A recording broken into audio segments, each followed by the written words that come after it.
वाणी भक्ति चैनल में आपका स्वागत है। महिलाएं ज़रूर करें यह वाला उपाय। श्री शिवाय नमस्तुभ्यम, हर हर महादेव। दोस्तों, आप सभी लोग जानते हैं कि 4 जून 2025 यानी बुधवार को पड़ रही है जेठ महीने की 9वीं तिथि। और दोस्तों, यह वह तिथि है जो जेठ महीने में पड़ने वाली सबसे बड़ी तिथि है, क्योंकि यह बुधवार के दिन पड़ रही है और इसका बहुत ही बड़ा और विशेष महत्व होता है। पूजनीय गुरुजी ने कहा है, अगर कभी भी मौका लग जाए और जेठ महीने की 9वीं तिथि बुधवार को पड़ जाए तो आप लोगों को 31 चावल के दाने वाला उपाय तो अवश्य ही करना चाहिए। इन दोनों का संयोग बहुत ही कम आता है। और दोस्तों, पूजनीय गुरुजी ने अपनी शिव महापुराण की कथा में बताया, इस दिन आपको 31 चावल के दाने वाला उपाय तो अवश्य ही करना चाहिए, क्योंकि ऐसा दिन पूरे साल में सिर्फ एक ही बार आता है। और दोस्तों, आप सभी लोग जानते हैं कि बुधवार नवमी का अगर सबसे बड़ा कोई उपाय है तो वह 31 चावल दाने वाला उपाय है। तो दोस्तों, इस बुधवार के दिन आप लोगों को इस 31 चावल दाने वाले उपाय को ज़रूर कर लेना है। बहुत सारे लोग होंगे जिन लोगों ने इस उपाय को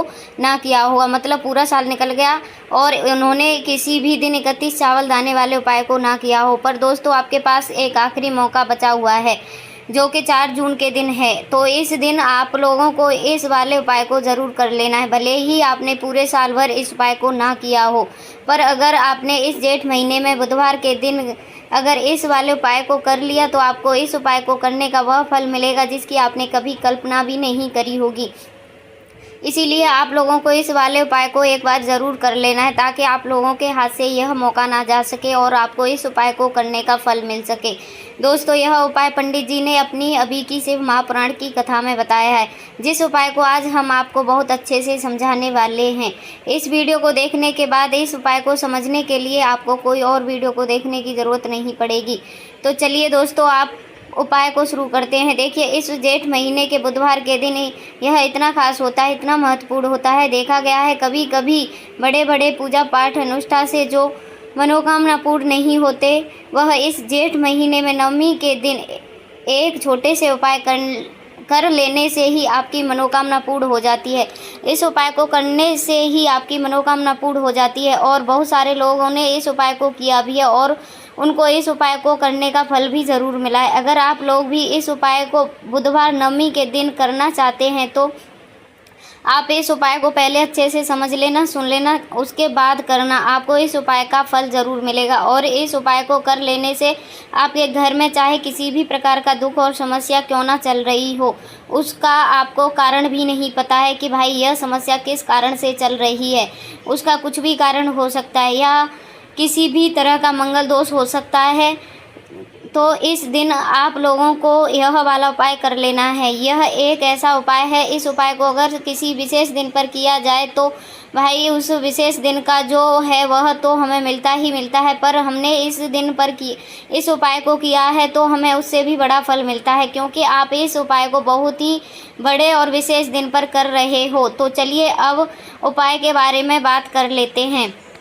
आइए देखते हैं। लेकिन उससे पहले आप लोगों को यह जानना आवश्यक है कि आखिर यह उपाय किस समय करना है, किसको करना है और कहां पर करना है। तो चलिए हम आगे आपको वीडियो में एक एक करके बता देंगे। लेकिन उससे पहले अगर आप लोग हमारे चैनल पर नए हैं तो हमारे चैनल को सब्सक्राइब ज़रूर कर लेना और इस वीडियो को लाइक करके कमेंट बॉक्स में श्री शिवाय नमस्तुभ्यम ओम नमः शिवाय ज़रूर टाइप कर देना। और अपने फ़ायदे के लिए, गरीबी दूर करने के लिए इस वीडियो को पूरा देख कर जाना, तभी आपको लाभ की प्राप्ति होगी। यदि आज आपने वीडियो को बीच बीच में से देखा तो आपको जीवन में कभी भी सफलता हासिल नहीं होगी। तो दोस्तों, इस 31 चावल के दाने वाले उपाय को हमें इस बुधवार के दिन कैसे करना है, किसको करना है और किस समय करना है और कहां पर करना है, यह सारे सवालों के जवाब आपको इस वीडियो में मिल जाएंगे। और जो यह वीडियो देखेगा भाई, उसको 31 चावल के दाने वाला उपाय तो ज़रूर करना चाहिए, क्योंकि इस दिन एक चावल के दाने का भी बहुत ही बड़ा और विशेष महत्व होता है। आइए जान लेते हैं। और जब बात आ जाए 31 चावल के दाने की तो यह सोने पर सुहागा वाली बात हो जाती है और यह एक बहुत बड़ा ही उपाय हो जाता है। इस बुधवार 9वीं तिथि का जो उपाय दोस्तों, इस 31 चावल के दाने वाले उपाय को आखिर करना किसको है। सबसे पहले हम लोग वह बात जान लेते हैं। तो देखो, घर की जो बड़ी माता बहनाएं होती हैं, उन माता बहनाओं में से कोई भी एक बड़ी माता बहन इस वाले उपाय को कर सकती है। और दोस्तों, अगर आप चाहे तो अपने घर में से सभी सदस्यों को भी इस उपाय को करवा सकते हो। अगर किसी भी की कोई भी मनोकामना, खुद की कोई दुख और परेशानियां हैं जो कि वह अपने लिए ही करना चाहता है इस वाले उपाय को, तो वह खुद अपने लिए भी कर सकता है। बाकी अगर कोई घर में ऐसा है जो कि अपने पूरे परिवार की सुख और शांति के लिए यह वाला उपाय करना चाहता है, तो भाई वह भी कर सकता है, उसमें कोई दिक्कत वाली बात नहीं है। कहने का मतलब यह है कि इस उपाय को हर एक सदस्य भी कर सकता है और पूरे घर परिवार की सदस्य के लिए घर की बड़ी माता बहनों में से कोई एक माता बहन भी कर सकती है। माता बहनें अगर घर में उपस्थित ना हो, वह यह वाला उपाय ना कर पा रही हो, तो फिर घर का कोई बड़ा सदस्य भी इस 31 चावल के दाने वाले उपाय को कर सकता है। तो चाहे फिर वह पुरुष ही क्यों ना हो, उसमें कोई दिक्कत वाली बात नहीं है। अब दोस्तों, इन 31 चावल के दाने वाले उपाय को हमें करना कहाँ पर है? हमें इसे शिव जी के मंदिर में जाकर करना है। बहुत सारे लोगों के प्रश्न कहते हैं हर एक उपाय को करते समय क्या हम इस उपाय को घर पर कर सकते हैं? तो इस वाले उपाय को आप घर पर नहीं कर सकते हो। इस वाले उपाय को करने के लिए आपको शिव जी के मंदिर ही जाना पड़ेगा। इसके बाद में दोस्तों, आप जो अलग प्रश्न निकल कर आता है वह यह आता है इस उपाय को लेकर के, आखिर इस उपाय को हमें किस समय करना है? सुबह के समय करना है कि शाम के समय करना है? तो देखो, इस वाले उपाय को आप लोग सुबह के समय भी कर सकते हो और शाम के समय प्रदोष काल में भी कर सकते हो। अब अगर आप पूछो कि भाई सबसे उत्तम समय कौन सा इस 31 चावल के दाने वाला उपाय को करने का, तो हम सबसे पहले बस यही कहेंगे कि इस उपाय को आप सुबह के समय करेंगे तो ज़्यादा बेहतर रहेगा। बाकी अगर प्रदोष काल में के समय करोगे तो भी अच्छा होगा, उसमें कोई दिक्कत वाली बात नहीं है। तो अब दोस्तों, जो अगली सबसे बड़ी और महत्वपूर्ण बात आती है वह यह आती है कि सुबह अगर हम उपाय को करेंगे तो हमें कितने बजे से लेकर कितने बजे तक के बीच में करना चाहिए, और शाम के समय प्रदोष काल में करेंगे तो हमें कितने बजे से लेकर कितने बजे के बीच में करना चाहिए। तो देखो, सुबह जितनी जल्दी हो सके आप उपाय को करने की कोशिश करना। बाकी अगर किसी कारणवश लेट भी हो जाओ, थोड़ी देर भी हो जाए, तो 10 या 11 बजे के बीच आप उपाय को कर लेना, पर 12 बजे से ज़्यादा देरी ना हो, इस बात का ध्यान रखना है। इसके बाद में दोस्तों, अगर शाम के समय प्रदोष काल की बात करें, प्रदोष काल का जो समय होता है वह शाम के 6 बजे से शुरू हो जाता है। मतलब शाम के 6 से लेकर 7 बजे के बीच का जो समय होता है वह प्रदोष काल का समय होता है। पर अभी जो मौसम चल रहा है, इस मौसम में जो शाम बहुत देरी से होती है, इस उपाय को 7 या 8 बजे के बीच में भी कर सकते हो। मतलब शाम के 6 बजे से रात 8 बजे के बीच में आप कभी भी इस वाले उपाय को कर सकते हो, उसमें कोई दिक्कत वाली बात नहीं है। अब दोस्तों, यहाँ पर इस उपाय को लेकर एक और सबसे बड़ी बात यह आती है कि इस 31 चावल के दाने को हमें लेना कहाँ से होता है, और हमें इन उपायों को करने के साथ में और कुछ भी सामग्री ऐसी होती हैं जो शिवजी के मंदिर ले जानी पड़ती हैं। तो देखो, यहाँ पर हम आपको बता दें, सबसे पहले आप लोग यह जान लो कि यह जो 31 चावल के दाने हैं उपाय है सिर्फ और सिर्फ आप उपाय की सामग्री लेकर कभी भी शिवजी के मंदिर मत जाना, क्योंकि हमें भगवान के सामने यह नहीं दर्शाना है कि अगर हम भगवान शिव जी के मंदिर आए हैं तो अपने फ़ायदे के लिए आए हैं। तो इसीलिए जो भी पूजा सामग्री उपाय सामग्री है 31 चावल के दाने, इसके साथ में आपको पूजा सामग्री भी ज़रूर लेकर जाना है। देखो, अगर सुबह के समय उपाय कर रहे हो तो सीधी सी बात है, 1 लोटा जल तो आपको लेकर जाना ही जाना है। वहीं 1 लोटा जल अगर मिट्टी का जल हो तो बहुत अच्छा रहेगा। आपके पास इस दिन एक आखिरी मौका रहेगा। आइए देखते हैं, मिट्टी का जल शिवजी पर चढ़ाने का और उपाय को करने का बहुत बड़ा आपको इस दिन फल मिलेगा। तो इसीलिए इस दिन आपको हो सके भाई मिट्टी का जल चढ़ाना, तो अपने साथ में कम से कम 1 लोटा जल तो आपको लेकर ही जाना है। अगर मिट्टी का जल नहीं है तो घर का जल भी आप इस्तेमाल कर सकते हैं। इसके अलावा जो भी पूजा सामग्री है, देखो 31 चावल के दाने यह अलग आपके रहेंगे और जो आपकी पूजा सामग्री है वह अलग रहेगी। पूजा सामग्री में आप जो भी चीज़ लेकर जाना चाहें वह लेकर जा सकते हैं। 1 बेलपत्र भी लेकर जा सकते हैं, इसमें कोई दिक्कत वाली बात नहीं है। वहीं अगर हम बात करें शाम के समय की, तो शाम के समय शिवजी पर जल नहीं चढ़ाया जाता है, इसीलिए शाम के समय आप लोग एक दीपक तैयार कर लो जो कि गोलबाती का आटे का शुद्ध देसी गाय का घी का होता है। इस बात का आप लोगों को ध्यान रखना है और इस दीपक को आपके घर से नहीं जलाकर लेकर जाना है, भगवान शिव जी के मंदिर में ही जाकर जलाना है। इस बात का भी आप लोगों को ध्यान रखना है। अब दोस्तों यहाँ पर हमें इस बात को समझाना है कि यह 31 चावल के दाने हमें लेना कहाँ से है, क्योंकि हमें दुकान से लेकर आना है या हमें अपने घर से लेना है या कहाँ से लेकर आना है और कौन से चावल लेना है, क्योंकि चावल भी बहुत प्रकार के होते हैं। तो देखो इन सभी सवालों के जवाब आप एक बार में सुन लो कि भाई यह जो उपाय है, इस उपाय में आपको यह नहीं देखना है कि भाई कौन सा चावल है कौन सा चावल नहीं है। बस जो भी चावल ले रहे हो वह चावल का दाना साबुत होना चाहिए, मतलब साबुत ही होना चाहिए, टूटा हुआ नहीं होना चाहिए, कटा पिटा नहीं होना चाहिए। यह बात आपको ध्यान रखना है। बाकी आपका चावल बासमती हो या सादा हो, इसमें कोई चावल में उसमें कोई दिक्कत वाली बात नहीं है। तो सीधी सी बात है कि आपके घर में, रसोई घर में जहाँ पर आप भोजन बनाते हैं, वहाँ पर जो भी चावल आपकी उपस्थिति में हैं, उन्हें चावल में से अपनी एक कटोरी भर लेना है। एक मुट्ठी चावल अलग से निकाल कर रख लेना है, क्योंकि हम यहाँ 31 ही चावल के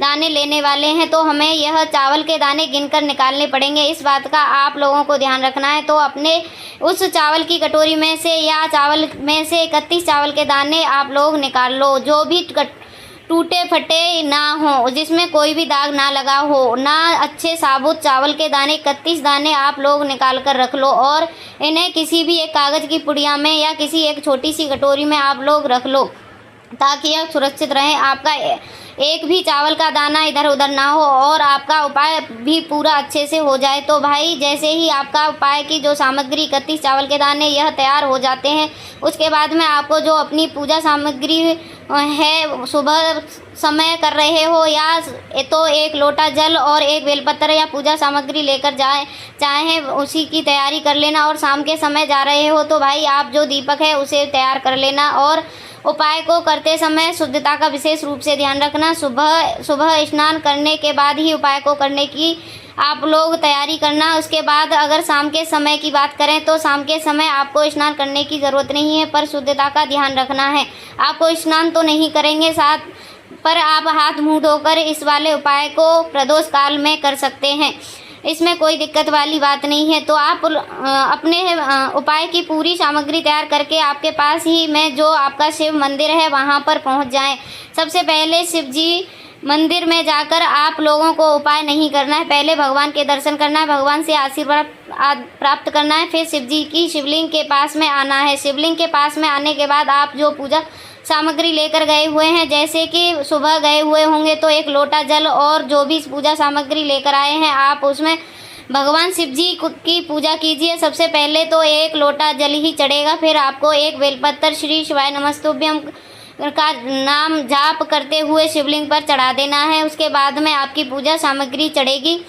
उसके बाद में अगर दोस्तों शाम के समय अगर आप इस उपाय को कर रहे हो तो अपने हाथ में कम से कम एक जो दीपक है गोलबाती का जो आप अपने साथ में लेकर गए हैं, उस दीपक को मंदिर में जाकर अपनी माचे से जलाना है और दीपक को शिवलिंग के पास में रखना है। इस दीपक को रखने के बाद में ही आप लोगों को अपना यह वाला उपाय शुरू करना है और दीपक को ज़्यादा पास में मत रखना, वैसे ही गर्मी पड़ रही है तो भाई वैसे ही आपकी पूजा अर्चना हो जाती है, आप भगवान शिव जी को प्रसन्न कर लेते हैं। उसके बाद में शिवलिंग के पास ही में आप कहीं पर बैठ जाएं, सामने या आसपास जिस जगह पर आपको बैठना हो वहां पर बैठ जाएं और अपने यह 31 चावल के दाने अपने सामने निकाल कर रख लीजिए, क्योंकि अब यहाँ पर उपाय को यहाँ पर करने की आपको तैयारी करना है। और इस तरीके से जब आप उपाय करेंगे, पूजा सामग्री करने के बाद, पूजा अर्चना करने के बाद, तो आपको उपाय का फल बहुत जल्दी और बहुत बड़ा होकर मिलता है। तो अपने 31 चावल के दाने अपने सामने निकाल कर रख लेना है और यह जो उपाय है यह आपकी सीधे हाथ की हथेली से होगा, इसीलिए इस बात का भी विशेष रूप से ध्यान रखना है। तो सीधे हाथ की हथेली का प्रयोग करके ही आप लोग अपना इस वाले उपाय को करना। अपने सामने जो भी आपकी कागज़ की पुड़िया है उसको खोल करके रख लो, या कटोरी है तो आप उसे अपने सामने रख लो और अपने वह 31 चावल के दाने निकाल लो। उसके बाद में दोस्तों अब आपको क्या करना है कि शिवलिंग आपके सामने होगी तो अपने वह 31 चावल के दाने एक एक करके जहाँ पर आपने बेलपत्र चढ़ाया है आपको शिव जी के शिवलिंग के ऊपर चढ़ाना है। कहाँ पर चढ़ाना है? शिवलिंग के ऊपर, और कहीं पर भी नहीं चढ़ाना है। आपको अपने हाथ से तो शिवलिंग के ऊपर चढ़ाना है, भले ही वह फिर अपने आप जलाधारी पर गिर जाए, मतलब वहीं पर गिर जाए, उसमें कोई दिक्कत वाली बात नहीं है। पर आप चढ़ाएंगे शिवलिंग के ऊपर ही। तो आपको क्या करना है? अपना पहला चावल का दाना उठाना है, श्री शिवाय नमस्तुभ्यम बोलना है और शिवलिंग पर चढ़ा देना है। इसी तरीके से दूसरा चावल का दाना उठाना है, शिवलिंग पर चढ़ाना है और मंत्र बोल देना है, और फिर तीसरा चावल का दाना और श्री शिवाय नमस्तुभ्यम बोलना है और चढ़ा देना है। इसी प्रकार से आपके पूरे 31 चावल के दाने एक एक करके शिव जी की शिवलिंग पर ऊपर चढ़ जाते हैं और भगवान से प्रार्थना करते जाना है। मतलब प्रार्थना तो आपको आखिर में करना है, पर हर एक चावल के दाने को चढ़ाते समय श्री शिवाय नमस्तुभ्यम जरूर बोलना है। उसके बाद में ही यह चावल का दाना शिवलिंग के ऊपर आपको चढ़ाते जाना है। जैसे ही आपके 31 चावल के दाने शिवलिंग के ऊपर चढ़ जाने हैं तो भाई उसके बाद में आपको क्या करना है? भगवान से अपनी मनोकामना बोलना है। मनोकामना भी कब बोलना है? जब आपका 31वां चावल का दाना आपके सीधे हाथ की हथेली में हो और आप उसे चढ़ाने के लिए जा रहे हों। श्री शिवाय नमस्तुभ्यम बोलकर उस आखिरी चावल के दाने को शिवलिंग के ऊपर चढ़ा देना और भगवान से फिर अपनी वह मनोकामना बोल देना है। जिस मनोकामना के लिए आप लोग अपना यह वाला उपाय कर रहे हो, जिस भी दुख और परेशानी के लिए आप लोग अपना यह वाला उपाय कर रहे हो, उसके बाद में जैसे ही आप अपनी मनोकामना बोल देते हो आपका यह वाला उपाय पूरा हो जाता है। पर दोस्तों, उपाय को करने के बाद आप लोगों को 2 मिनट भगवान शिव जी के मंत्र का जाप जरूर करना है, और मंत्र का जाप करने के बाद भगवान से एक और बार प्रार्थना करना है अपनी मनोकामना के लिए या अपनी जो भी दुख और परेशानियां हैं उसके लिए। इसके बाद में आप लोग भगवान को देखकर भगवान से प्रार्थना करके उस आशीर्वाद लेकर वहां से उठ सकते हैं और अपने घर आ सकते हैं। यह पंडित जी ने अभी की ही शिव महापुराण की कथा में बताया है। यह उपाय बहुत ही खास है, आप अगर एक बार करके देखिएगा, आपके हर मनोकामना पूर्ण करेंगे महादेव। अगर वीडियो अच्छी लगी हो तो वीडियो को लाइक करें, वाणी भक्ति चैनल को सब्सक्राइब जरूर कर लीजिएगा। अब मिलते हैं नेक्स्ट वीडियो में एक नई जानकारी के साथ, तब तक के लिए हर हर महादेव।